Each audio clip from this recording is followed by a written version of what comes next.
Assalamu alaikum students. So our today's topic will be Lee-Chatelier principle. We will discuss in detail about Lee-Chatelier principle.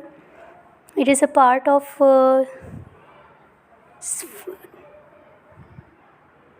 first year and as well as 10th class.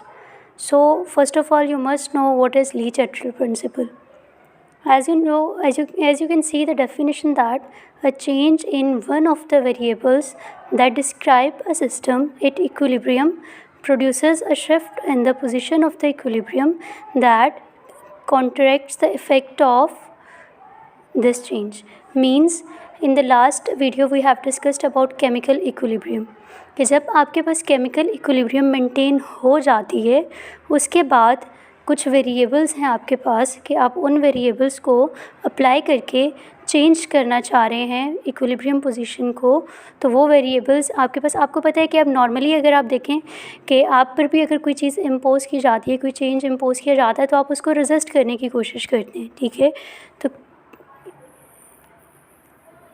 Chemical equilibrium में भी जो है वो ऐसे ही होता है कि जब आप उस पे चेंज करते हैं, either you are changing temperature, pressure या कंसंट्रेशन, तो वो उस चेंज को रेजिस्ट करने की कोशिश करता है और दोबारा से इक्विलिब्रियम मेंटेन करने की तरफ जो है वो रिएक्शंस जाते हैं। तो वो प्रोसेस आपका जिसमें रिएक्शंस जो हैं वो दोबारा से इक्विलिब्रियम को मेंटेन कर रहे हैं, वो आपका ली-चैटलियर प्रिंसिपल कहलाता है। Means according to this principle change जो है वो आपके पास दोबारा से जो है वो होता है और रिएक्शंस जो है वो इक्विलिब्रियम की तरफ शिफ्ट होते हैं। You can see in the diagram कि किस तरह से जो है वो चेंज हुआ है, इक्विलिब्रियम जो है वो इम्बैलेंस हुए तो दोबारा से रिएक्शन ने क्या किया है, उस तरफ मूव करेगा, इस वे में रिस्पॉन्स करेगा कि वो दोबारा अपने आप को स्टेबलाइज कर सके। जैसे you can C over here कि किस तरह से जो है वो ली-चैटलियर प्रिंसिपल जो है वो कि आप स्ट्रेस जो है वो दे रहे हैं। स्ट्रेस आप किस सेंस में दे सकते हैं कि मीन्स आप उसको डिस्टर्ब कर रहे हैं सिस्टम को, तो जब वो डिस्टर्ब होगा तो obviously it will oppose that change, और जब वो अपोज को चेंज करेगा तो it will move towards the stability again. Means के दोबारा से इक्विलिब्रियम को जो है वो मेंटेन करने की कोशिश जो है वो सिस्टम करता है। तो ये बेसिकली आपके पास जो है वो ली-चैटलियर प्रिंसिपल कहलाता है। As you can see in the diagram कि किस तरह से जब सिस्टम स्टेबल है तो it will be a happy system, और जब आप उस पर स्ट्रेस अप्लाई कर रहे हो तो वो स्ट्रेस को कम करने की कोशिश कर रहा है ताकि वो दोबारा से स्टेबलाइज हो सके। So the next thing is how Le Chatelier principle works, कि ली-चैटलियर काम कैसे करता है, या you can say that what are the factors which affect Le Chatelier principle. Like you can see that in the definition we have discussed that there are certain variables that causes the Le Chatelier principle, या जो इसमें important role play कर रहे हैं। तो हम उन factors को जो है वो डिफ़ाइन करेंगे और हम देखेंगे किस तरह से ली-चैटलियर प्रिंसिपल जो है वो उन फैक्टर्स के अगेंस्ट जो है वो किसी भी सिस्टम को जो है वो काम करवाता है और दोबारा से इक्विलिब्रियम को मेंटेन करवाता है।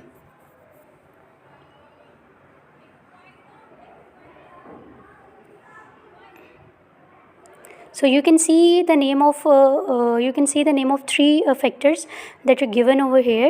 The first is change in concentration. What is concentration? Concentration is basically, you can say, the amount. Means you are changing the amount, either the amount of reactant or the amount of product. ठीक है, कि आपने reactant या product की amount को change करना है। Next is change in pressure, कि आप जो प्रेशर अप्लाई कर रहे हैं उस प्रेशर को आप चेंज करें, कम कर दें या ज़्यादा कर दें, it's up to you. And both cases में डिफरेंट जो है वो आपके पास इफेक्ट्स प्रोड्यूस होंगे। And the third one is change in temperature. Means के आपने स्टार्ट में जो टेम्परेचर लिया था उसको आपने चेंज करना है। पहला देखें change in concentration.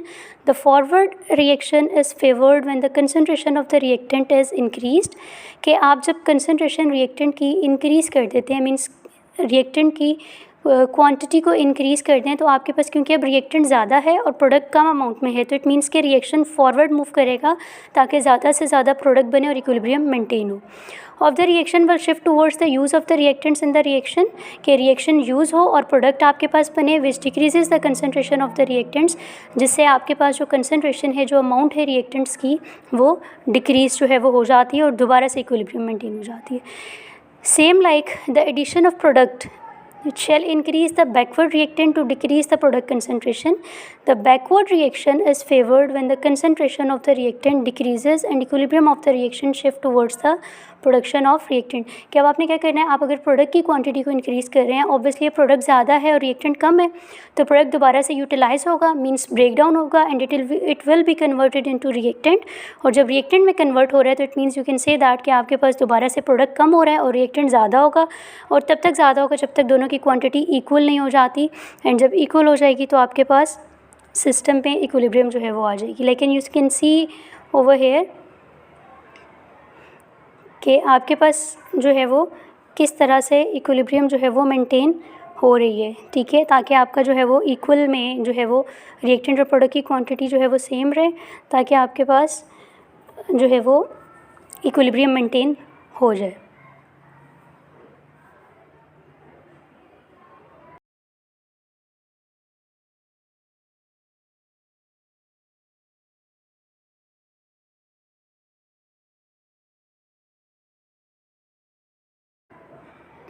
The next one is change in pressure.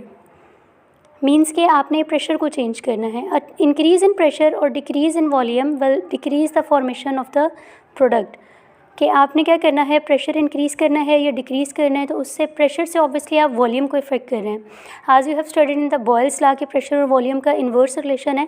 If you increase the pressure then volume will be decrease, volume decrease होगा। फॉर एग्जांपल यहाँ पे आप कह रहे हैं कि आप रिएक्टेंट साइड पे जो है वो प्रेशर अप्लाई कर रहे हैं, तो प्रेशर अप्लाई करने से रिएक्टेंट्स के दरमियान डिस्टेंस कम होगा, डिस्टेंस कम होगा तो वो फ़ौरन से रिएक्ट करके कन्वर्ट हो जाएंगे प्रोडक्ट में, और ज़्यादा से ज़्यादा आपके पास जो है।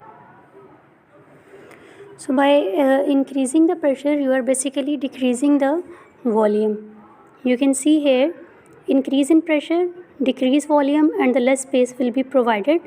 और जब आप less space जो है वो provide करेंगे तो it means के there will be decrease in the distance between these molecules. They will come close and they will react to form the product. तो प्रोडक्ट जो है वो आपके पास ज़्यादा से ज़्यादा बनेगा जब आप जो है वो इंक्रीज़ करेंगे प्रेशर को। तो ये आपके पास अगर आप प्रेशर अप्लाई करें on the reactant side then ज़्यादा से ज़्यादा आपके पास प्रोडक्ट बनेगा, रिएक्टेंट विल बी यूटिलाइज्ड। और अगर आप जो है वो प्रोडक्ट साइड पे प्रेशर इंक्रीज़ कर रहे हैं तो it the reverse reaction will be preferred, और ज़्यादा से ज़्यादा आपके पास रिएक्टेंट जो है वो बनेगा। Then the next is change in temperature. Means अब आपके पास you have seen that there are two types of reactions, exothermic and endothermic. We will discuss both of these reactions one by one.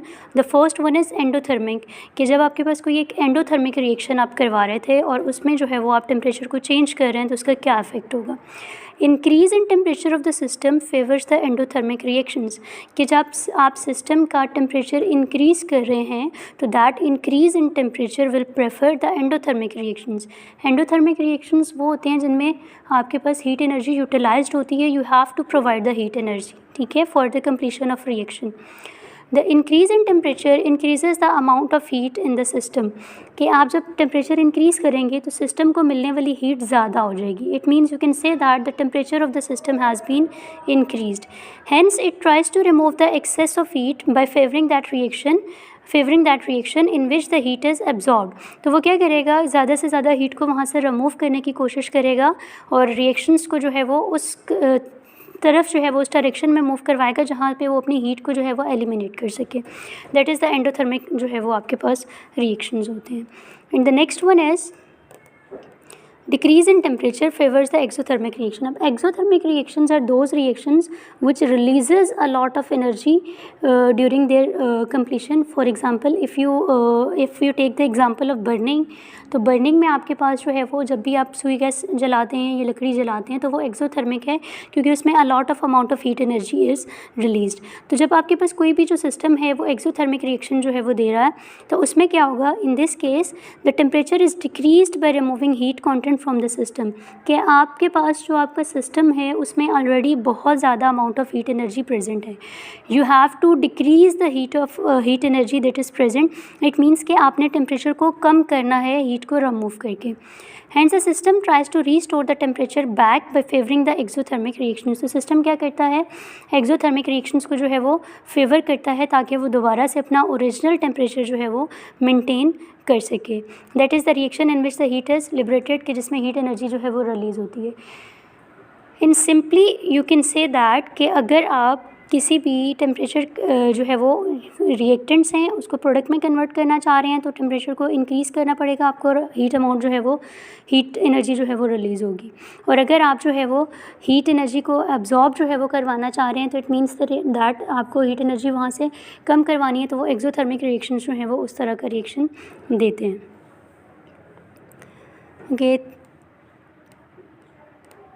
thank you so much, and please if you like the video kindly like and subscribe the channel.